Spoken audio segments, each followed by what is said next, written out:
স্বাগতম বন্ধুসকল CTET 2019 অৰ্থাৎ চেন্ট্ৰেল টিচাৰ এলিজিবিলিটি টেষ্ট যিসকলে দিব সেইসকলৰ কাৰণে এটা শেহতীয়া গুৰুত্বপূৰ্ণ সুখবৰ আহিছে সেই খবৰটো আপোনালোকক কি সেই কথাটোকে মই ভিডিঅ'টো দিব বিচাৰিছো মই আপোনালোকক এই স্ক্ৰীনত দেখুৱাইছো CTETৰ যিটো ৱেবছাইটত অহা সেই খবৰটো আপোনালোকৰ যদিহে অসমৰ কোনো পৰীক্ষা চেণ্টাৰত পৰীক্ষা দিব বিচাৰিছে আপোনালোকৰ কাৰণে এটা গুৰুত্বপূৰ্ণ ভাল খবৰ হ'ব মই আপোনালোকক স্ক্ৰীনত দেখুৱাইছো ইয়াতে কি আহিছে চাওক কাৰেন্ট ইভেন্ট এটা আছে কাৰেকচন পাব্লিক নটিচ মই যেটো আপোনালোকৰ পাব্লিক নটিচ আহিছে এই পাব্লিক নটিচখন মই আপোনালোকক ডাউনলোড কৰি দেখুৱাইছো এই ৱেবছাইটৰ পৰা এই পাব্লিক নটিচখনত আপোনালোকৰ কাৰণে এটা গুৰুত্বপূৰ্ণ খবৰ আহিছে হেতু হল আপোনালোকৰ পৰীক্ষা কেন্দ্ৰ এতিয়া গুৱাহাটীৰ বাদিও অন্যান্য দিব পাৰিব এতিয়া এইখন ডাউনলোড হল 25 মাৰ্চ 2019 ত এই পাব্লিক নটিচখন ওলাইছে আপোনালোকক মই স্ক্ৰীনত দেখুৱাইছো পাব্লিক নটিচখনত কি আছে আপোনালোকে এটা কাম কৰিব যদি এই ৱেবছাইটৰ পৰা এই নটিচখন আপোনালোকে ডাউনলোড কৰাত কিবা অসুবিধা পায় একো চিন্তা নকৰিব মই এই ভিডিও ডেসক্ৰিপচনত ইয়াৰ লিংকটো দি থম আপোনালোকে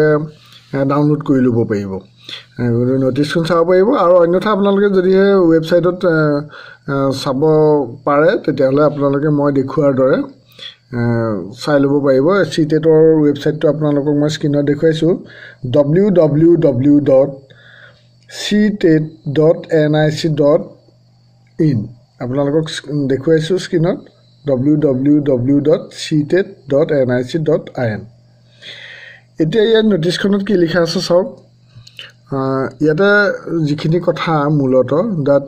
candidates of central teachers eligibility test are hereby informed that they may make online correction in their particulars from 25 March 2019 to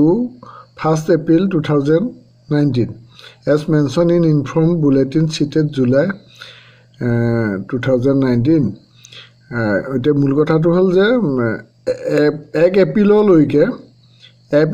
এপ্ৰিললৈকে আপোনালোকে অনলাইন কাৰেকচন কৰিব পাৰিব মানে 25 মাৰ্চ সোমবাৰৰ পৰা 1 এপ্ৰিললৈকে আপোনালোকে অনলাইন যোগেদি কাৰেকচন কৰিব পাৰিব কি কাৰেকচন কৰিব পাৰিব সেই কথাটো নটিচখনত আছে আপোনালোকে চাই লব মই এই ভিডিও ডেসক্ৰিপচনত দিয়ে দিছো আৰু স্ক্ৰীনতো দেখুৱাইছো মূল কথাটো হল যে অসম আৰু বিহাৰৰ বহু সংখ্যক পৰীক্ষাৰ্থীয়ে CTETৰ কাৰণে এপ্লাই কৰিছে বহু সংখ্যকে পৰীক্ষা দিবলগীয়া হোৱাৰ কাৰণে তে অসমৰ অকল গুৱাহাটী কেন্দ্ৰটো আছিল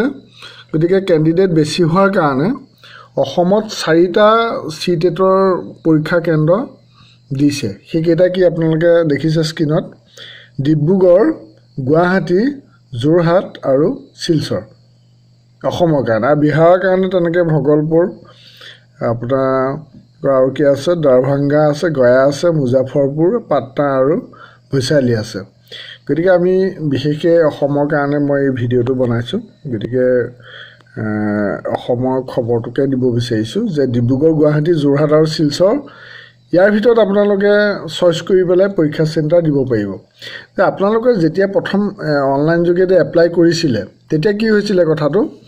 যে চেণ্টাৰটো অকল গুৱাহাটী আছিল গতিকে আপোনালোকে গুৱাহাটী বা অন্য চেণ্টাৰ সিলেক্ট কৰিব লগা হৈছিল গতিকে যোৰহাট বা শিলচৰ বা ডিব্ৰুগড় আপোনালোকে পৰীক্ষা চেণ্টাৰ চইচ কৰিব পৰা নাছিল আৰু পৰীক্ষাৰ্থী বহুত হোৱাৰ কাৰণে নতুনকৈ CTET দিব পৰা কাৰণে এটো স্যাংচন হৈছে চেণ্টাৰ গিটা কথাটো হেতুই গতিকে আপোনালোকে 1 এপ্ৰিলৰ ভিতৰত সোনকালে আপোনালোকে অনলাইন যোগেদি কাৰেকচন কৰি লব এটো কেনেকৈ কৰিব যেটো ৱেবছাইট আছে www.ctet.nic.in তাতে আপোনালোকে কাৰেকচন কৰিব আপোনালোকে য'ত এপ্লাই কৰিছিল সেই চেণ্টাৰলৈ যাব গৈ পেলাই আপোনালোকে অনলাইন কাৰেকচন কৰা সিস্টেম আছে মই ইয়াতে ৱেবছাইটত দেখুৱাই দিম এই ভিডিওটো শেষৰ ফালে কোড আছে অপশনটো মই হেতু দেখুৱাই দিম আপোনালোকে ভিডিওটো শেষলৈকে চাই থাকিব গোটেই কথাকিটা ক্লিয়াৰকৈ বুজিব পাৰিব আৰু কিবা যদি আপোনালোকৰ মতামত থাকে কমেণ্ট বক্সত আপোনালোকে নিশ্চয় জনাব আৰু মই পৰৱৰ্তী সময়ত চিটেটৰ ওপৰত বিভিন্ন ভিডিঅ' দি থাকিম আপোনালোকে চেনেলটো চাই থাকিব ভিডিঅ'টো ভাল পালে লাইক কৰিব শ্বেয়াৰ কৰিব আৰু যদি চেনেলটো ছাবস্ক্ৰাইব নকৰাকৈ আছে আগতে তেতিয়াহ'লে প্ৰথমবাৰৰ কাৰণে যদিহে চাইছে তেতিয়াও আপোনালোকে ছাবস্ক্ৰাইব কৰিব ছাবস্ক্ৰাইব কেনেকৈ কৰে নিশ্চয় জানে যে ভিডিঅ'ৰ তলতে যিটো ৰঙাকৈ ছাবস্ক্ৰাইব বুটন আছে তাতে আপোনালোকে প্ৰেছ কৰি দিব প্ৰেছ কৰাৰ পিছত যিটো বেল আইকন ওলায় তাতো প্ৰেছ কৰি থ'বলৈ নাপাহৰিব কাৰণ বেল আইকনটো প্ৰেছ কৰি থ'লেহে আপোনালোকে মই ভিডিঅ' আপলোড কৰাৰ লগে লগে ন'টিফিকেশ্যন পাবলৈ সক্ষম হ'ব তেতিয়া আপোনালোকৰ কাৰণে ইউটিউব অপেন কৰাৰ লগে লগে এইখিনি ভিডিঅ' পাই কথাখিনি বুজাত সুবিধা হ'ব এতিয়া মই আপোনালোকক আৰু এটা কথা কওঁ সেইটো হ'ল যে অনলাইন যোগেদি যেতিয়া আপোনালোকে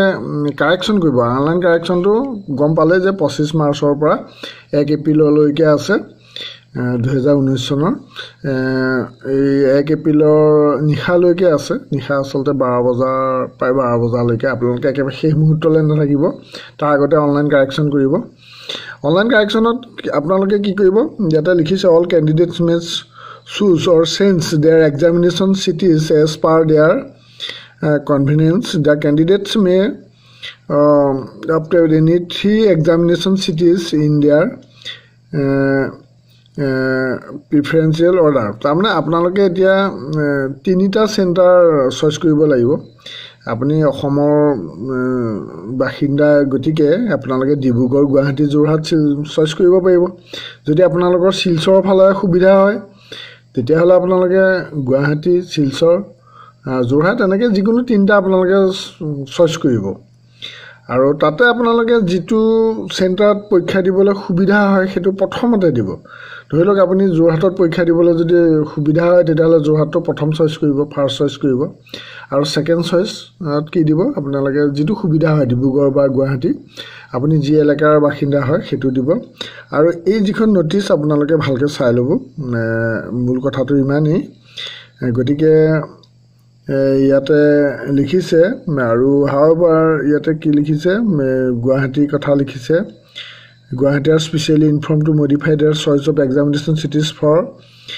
from the new list of examination cities. However, in case of still more number of candidates in their cities, the candidates may be allotted their second or third choice of examination city or any other city in the possible nearby area. সেইটো হ'ল মূল কথা আৰু চিটেটৰ সম্পৰ্ক আৰু কেতিয়াবা এটা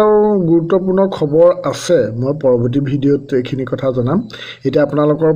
পোনে কথাটো হ'ল যদিহে আপোনালোকে গুৱাহাটীত পৰীক্ষা দিয়াত অসুবিধা যদি গুৱাহাটীত আপোনালোকৰ পৰীক্ষা দিয়াত একো অসুবিধা নাই তেতিয়াহ'লে আপোনালোকে অনলাইন কাৰেকশ্যন নকৰিলেও হ'ব কিন্তু বহুতৰ কাৰণে হয়তো যোৰহাট বা ডিব্ৰুগড় বা শিলচৰ পৰীক্ষা কেন্দ্ৰ হ'লে সুবিধা হ'ব গতিকে সেইসকলৰ কাৰণে এটা গুড নিউজ খবৰটো আপোনালোকে স্প্ৰেড কৰক সকলোৱে যাতে উপকৃত হয় তাৰ বাবে আপোনালোকে ভিডিঅ'টো শ্বেয়াৰ কৰিবলৈ নাপাহৰিব ভিডিঅ'টো মূল কথাখিনি ইমানেই আজিলৈ ইমানটা সামৰণি মাৰিব বিচাৰিছোঁ আপোনালোকৰ মতামত জল জনাব আৰু পৰৱৰ্তী ভিডিঅ'ত মই চিটেটৰ সম্পৰ্কত আৰু কেইবাটাও শেহতীয়া ইনফৰমেশ্যন দিম এইখিনিলৈ মুহূৰ্তলৈকে আপুনি ভিডিঅ'টো চাই থকাৰ বাবে ধন্যবাদ জনাইছোঁ জয় আই অসম